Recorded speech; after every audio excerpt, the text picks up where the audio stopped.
Assalamualaikum warahmatullahi wabarakatuh. Nama saya Nurul Wahidah binti Rasid. Nombor matrik saya 266761.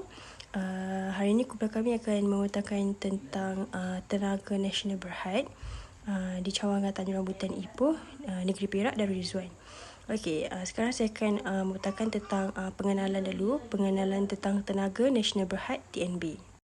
Okay, Tenaga Nasional Berhad ni adalah sebuah syarikat yang tersenarai dalam ranking yang terbesar di Malaysia kerana merangkumi jumlah bursa saham yang bernilai sebanyak 60 bilion. Okey, selain itu, Tenaga Nasional Berhad ni mempunyai lebih 14 cawangan di setiap negeri dan lebih 500 stokis di seluruh negara. TNB juga mempunyai 2 buah institusi pengajar tinggi, iaitu Universiti Tenaga Nasional UNITEN di Kajang, Selangor dan di Muazzam Shah, Pahang. TNB juga adalah syarikat yang mempunyai tenaga pekerja yang terbesar kerana meliputi dalam dan di luar negara dan di seluruh Asia Tenggara. Oleh kerana TNB ni berpusat di Malaysia, jadi TNB ni mudah untuk mendapatkan bahan mentah untuk produk yang dihasilkan dan dikeluarkan seperti arang batu, gas, petroleum dan membina empangan hidro. Okey, 2 individu yang bertanggungjawab dalam membina generator elektrik adalah Lok Yu dan Tambo Sami Pillai, iaitu untuk kegunaan lombong milik mereka pada tahun 1894. Okey, kami memilih TNB cawangan Ulu Kinta Tanjung Rambutan Perak kerana TNB Ulu Kinta Tanjung Rambutan Perak ni dia sebab salah seorang ahli kumpulan kami ni merupakan kaki tangan di organisasi ini dan telah dilantik untuk menjadi ejen perubahan untuk TNB, iaitu sebuah organisasi besar yang memonopoli keseluruhan sektor bekalan elektrik di Malaysia. Di sini kami sertakan gambar tenaga nasional berhad yang ada di TNB Ulu Kinta. Okey, terdapat 3 peringkat diagnosis untuk TNB ni. Yang pertama adalah pada peringkat organisasi itu sendiri, Tenaga Nasional Berhad TNB, dengan melibatkan pengurusan sistem maklumat ICT. Yang kedua adalah peringkat kumpulan, di mana kumpulan pula di bahagian unit strategik dan perancangan. Dan yang terakhir, peringkat individu, iaitu melibatkan bahagian pembantu tadbir kewangan, bil, retail dan juga pegawai khidmat pelanggan.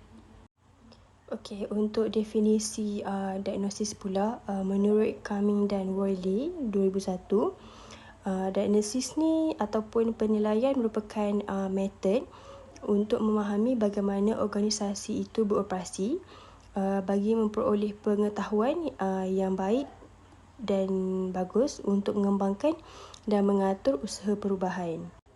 Okey, skala yang seterusnya pula adalah Rothwell, Sullivan dan Maclean 1995 pula mendefinisikan diagnosis adalah pengumpulan dan penilaian maklumat untuk menentukan kekuatan dan kekurangan yang dikenal pasti dalam organisasi.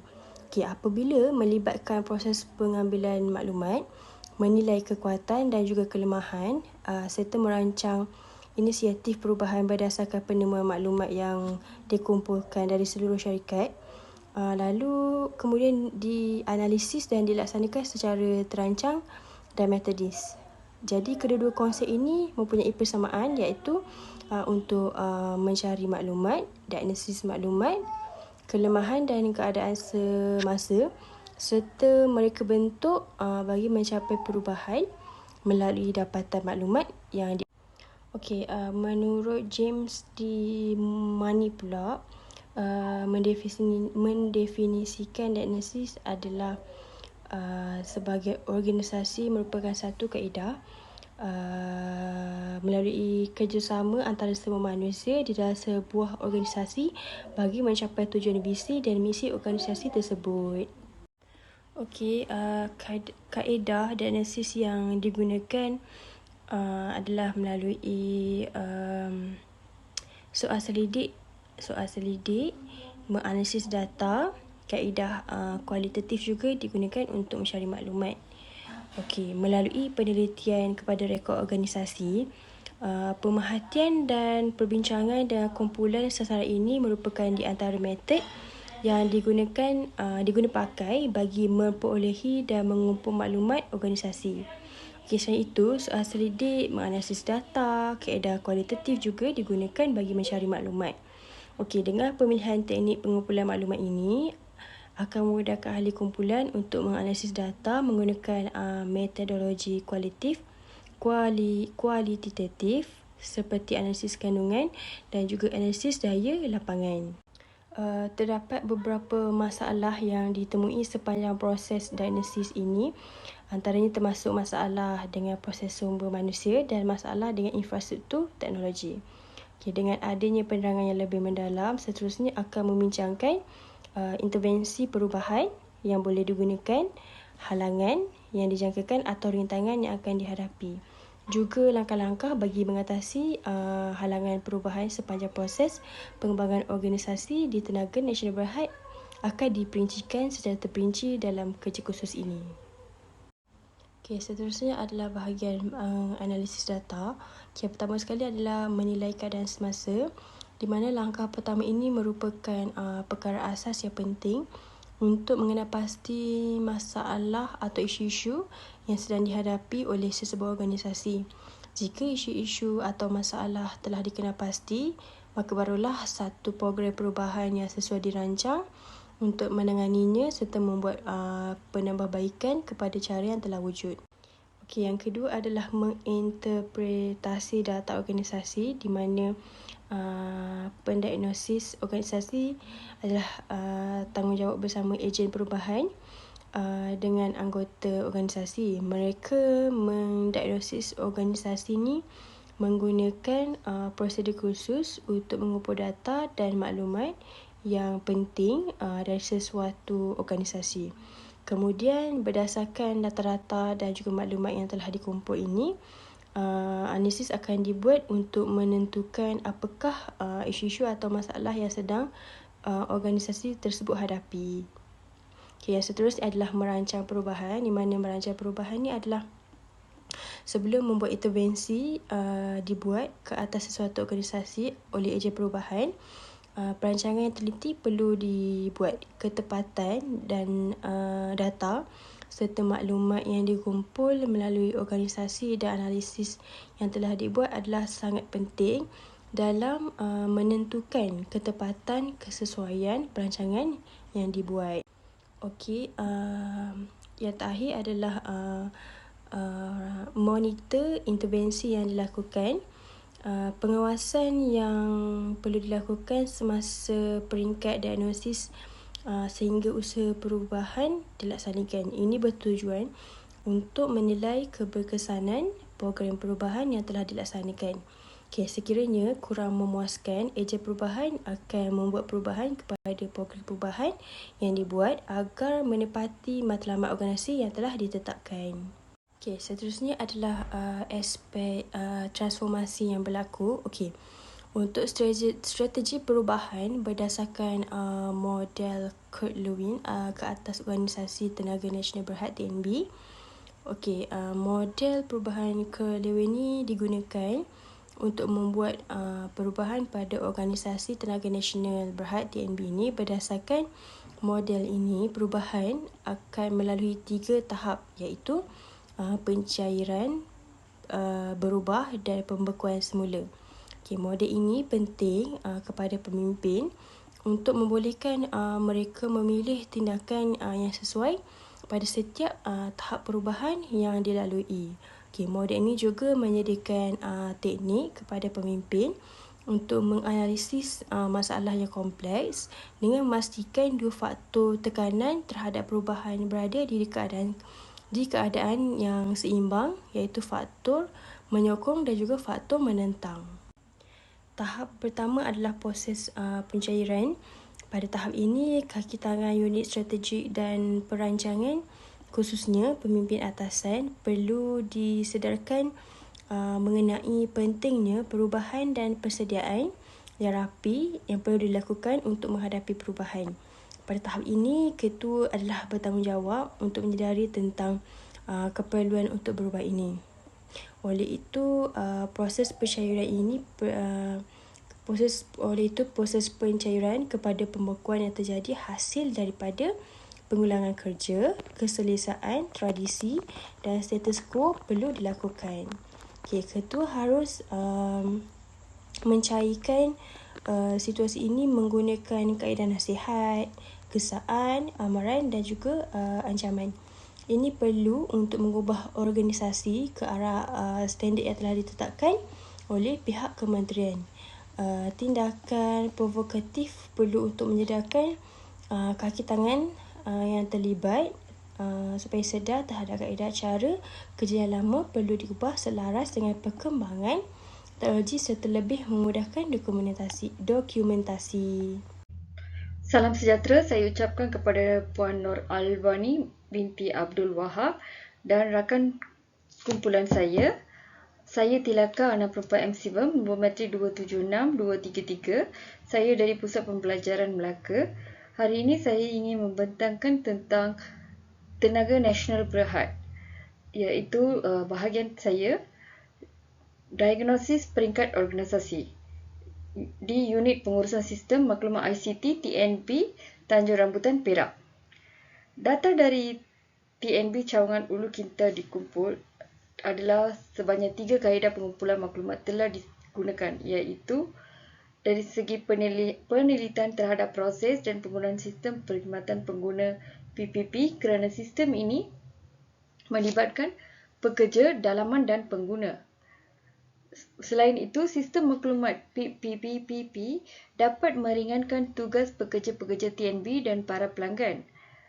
Malah, sistem ini juga dapat mengira penggunaan tenaga elektrik dan jumlah pembayaran kepada pelanggan.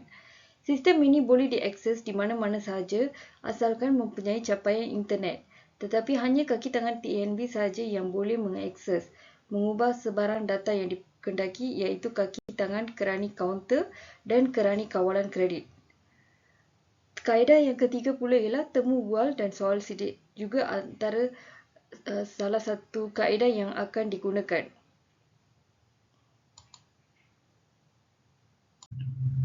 Seterusnya, diagnosis peringkat dari segi kumpulan. Unit Strategi dan Perancangan TNB Cawangan Tanjung Rambutan. Dari peringkat kumpulan pula, ia melibatkan proses penilaian terhadap jabatan bahagian dalam organisasi.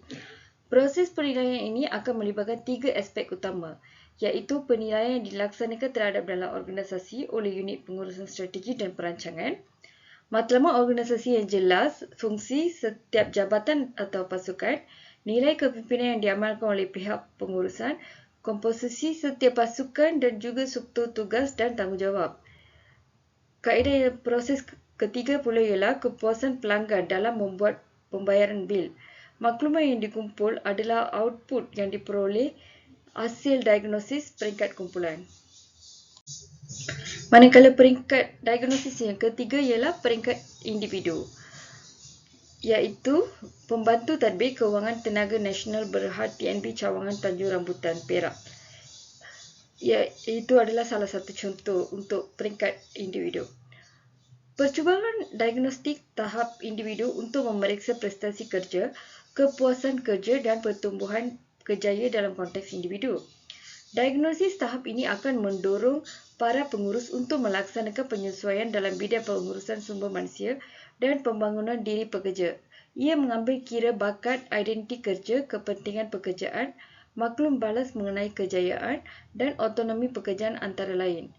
Hasil diagnosis menunjukkan bahawa pembantu tadbir kewangan, khususnya dibahagikan bil, retail dan pegawai khidmat pelanggan yang melakukan proses tinjauan borang, menyedari bahawa tanggungjawab tersebut sangat penting dan memberi kesan negatif terhadap prestasi individu dan nama baik organisasi di mata pelanggan. Proses pengembangan dari segi informasi yang terkait dengan undang-undang dan peraturan saat ini serta latihan di rumah yang jarang dilakukan untuk meningkatkan keterampilan dalam bidang pengurusan bil, kewangan dan pelanggan. Kita beralih kepada subtopik seterusnya, iaitu aspek transformatif peringkat organisasi. Dari segi aspek transformasi peringkat organisasi pula ialah perubahan struktur boleh dikatakan di mana pihak pengurusan dan pengagihan sumber yang adil di setiap peringkat dalam organisasi ini secara tidak langsung dapat mengurangkan beban perubahan yang berlaku yang perlu ditanggung oleh jabatan ataupun individu. Dari segi modul perubahan Kurt-Lewin akan digunakan untuk membuat perubahan pada organisasi tenaga nasional berhad ni. Manakala dari segi aspek transformasi peringkat kumpulan pula, maklumat yang jelas disampaikan kepada kaki tangan dalaman tentang sistem pembayaran terkini dan bil terkini yang dinaik taraf oleh organisasi untuk kegunaan pelanggan. Struktur tugasan yang tidak membebankan pekerja dalaman yang boleh memudahkan kaki tangan menjalankan tanggungjawab mereka sebaiknya dan mendapat maklumat yang jelas dari pihak atasan untuk disampaikan kepada pelanggan di setiap perubahan yang telah dilakukan. Di samping itu, pada tahap ini, ketua adalah bertanggungjawab untuk menyedari tentang keperluan untuk berubah ini. Oleh itu, proses pencairan kepada kebekuan yang terjadi hasil daripada pengulangan kerja, keselesaan, tradisi dan status quo perlu dilakukan. Ketua harus mencairkan situasi ini menggunakan kaedah nasihat, kesaan, amaran dan ancaman. Ini perlu untuk mengubah organisasi ke arah standard yang telah ditetapkan oleh pihak kementerian. Tindakan provokatif perlu untuk menyedarkan kaki tangan terlibat sedar terhadap kaedah cara kerja yang lama perlu diubah selaras dengan pengembangan teknologi serta lebih memudahkan dokumentasi.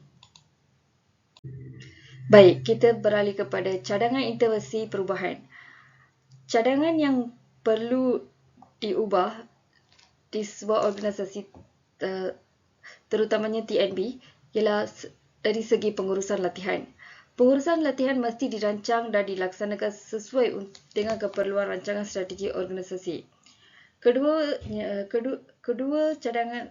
kedua ialah pelatih ditempatkan di pelbagai jabatan di seluruh syarikat secara bergilir sebagai sebahagian daripada pusingan kerja untuk latihan. Pekerja akan dapat memperoleh pengalaman kerja yang pelbagai serta peluang untuk memperoleh pemahaman yang lebih baik mengenai hubungan antara pelbagai bahagian syarikat secara keseluruhan dengan cara ini. Kita beralih kepada halangan perubahan yang dihadapi oleh tenaga nasional berhad. Halangan yang paling sukar untuk diatasi adalah penentangan yang tersembunyi atau tertunda. Oleh kerana kesukaran untuk mengenal pasti dan menguruskan rintangan tersembunyi, usaha untuk mengatasinya tidak berkesan, mengakibatkan hilangnya kesetiaan kepada organisasi, hilangnya keinginan untuk bekerja dan kenaikan kadar ketidakhadiran dengan alasan sakit. Kedua, hubungan antara rintangan dan tindak balas terhadapnya akan diukur dengan cara yang sama dengan tindakan tertunda yang diambil. Pada bahagian seterusnya, kita akan melihat asal-usul rintangan ini yang boleh dibahagikan kepada kategori sumber peribadi dan sumber organisasi. Kita lihat bagaimana kita boleh mengatasi tentangan untuk berubah. Dari segi motivasi, penglibatan, kelengkapan dan sokongan dan perundingan. Kita beralih kepada motivasi. Penentangan terhadap perubahan dapat dikurangkan dengan berkomunikasi dengan orang-orang yang berkenaan dan membantu mereka dalam memahami rasional perubahan tersebut. Dari segi penglibatan pula, ketika orang terlibat secara aktif dalam pilihan untuk berubah, sukar bagi mereka untuk menolak untuk menerima hasilnya. Orang yang menentang penyertaan mereka dalam perubahan tersebut dapat menurunkan keengganan mereka untuk berkomitmen dan meningkatkan kualiti pilihan sebelum perubahan tersebut dilaksanakan dan boleh disatukan sebagai satu kumpulan sepanjang proses membuat keputusan. Kelengkapan dan sokongan.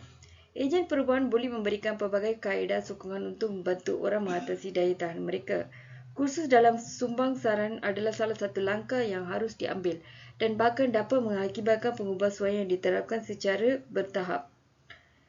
Yang akhir sekali ialah perundingan. Ejen perubahan boleh menggunakan pelbagai teknik untuk menangani penentangan terhadap perubahan dan mengubah sesuatu yang bernilai untuk mengurangkan rintangan itu.